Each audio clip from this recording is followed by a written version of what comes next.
Breaking news చూస్తున్నాం. ఏపీలో ఇప్పటికే కురుస్తున్న వర్షాలు ముంచెత్తుతుంటే వాతావరణ శాఖ మరో బాంబు పేల్చింది.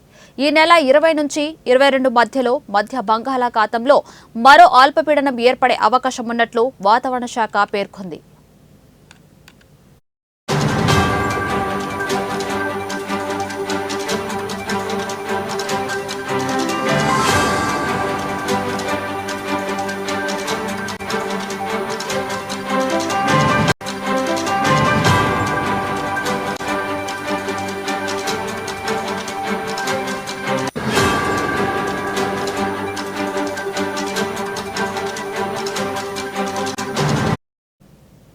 సెప్టెంబర్ 27వ తేదీ నాటికి ఇది తీరం సమీపానికి వచ్చే అవకాశం ఉన్నట్లు తెలిపింది. ఇది ఉత్తరాంధ్రకు దగ్గరగా వస్తుందని, అయితే ఒడిశా వైపు కదిలే అవకాశాలు ఎక్కువగా ఉన్నాయని పేర్కొంది. వాతావరణ పరిస్థితులు అనుకూలిస్తే తుఫాను కూడా ఏర్పడే అవకాశం ఉన్నట్లు తెలిపింది. అయితే ఈ తుఫాను రాష్ట్రంపై ఎంత ప్రభావం చూపుతుందనే దానిపై వారం రోజుల్లో స్పష్టత వస్తుందని వాతావరణ కేంద్రం అధికారులు చెబుతున్నారు.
ఇక ప్రస్తుతం బంగాళాఖాతంలో కొనసాగుతున్న తీవ్ర వాయుగుండం ఒడిశాలోని పూరి వద్ద తీరం దాటింది.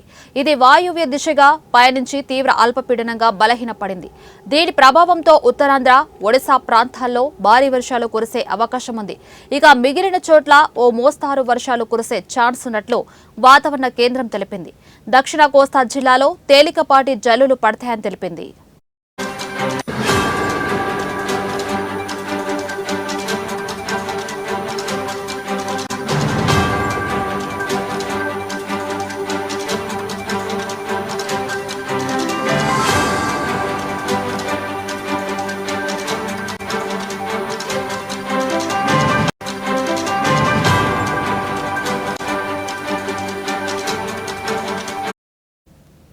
వాయుగుండం ప్రభావం వల్ల ఉత్తరాంధ్రలోని శ్రీకాకుళం, విజయనగరం, పార్వతీపురం మన్యం, అల్లూరి సీతారామరాజు, అనకాపల్లి జిల్లాలో భారీ నుంచి అతి భారీ వర్షాలు కురిశాయి.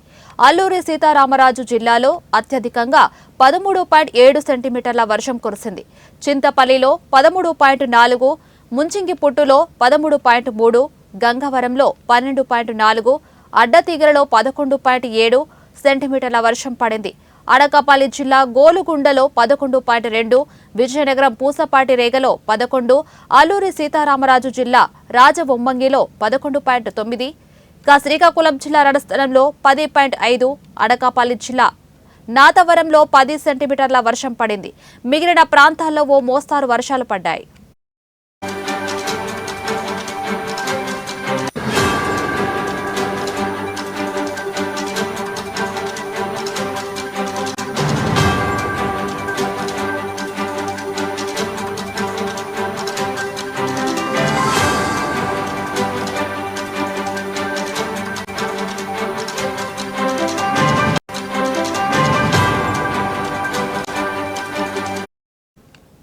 మరోవైపు తెలంగాణ రాష్ట్రంలో కొన్ని జిల్లాల్లో మోస్తారు వర్షాలు పడనున్నాయి.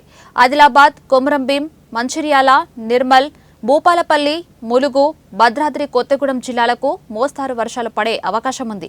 ఈ జిల్లాలకు వాతావరణ శాఖ ఎల్లో అలర్ట్ జారీ చేసింది. ఈ రోజు హైదరాబాద్లో ఆకాశం మేఘావృతమై ఉంటుంది.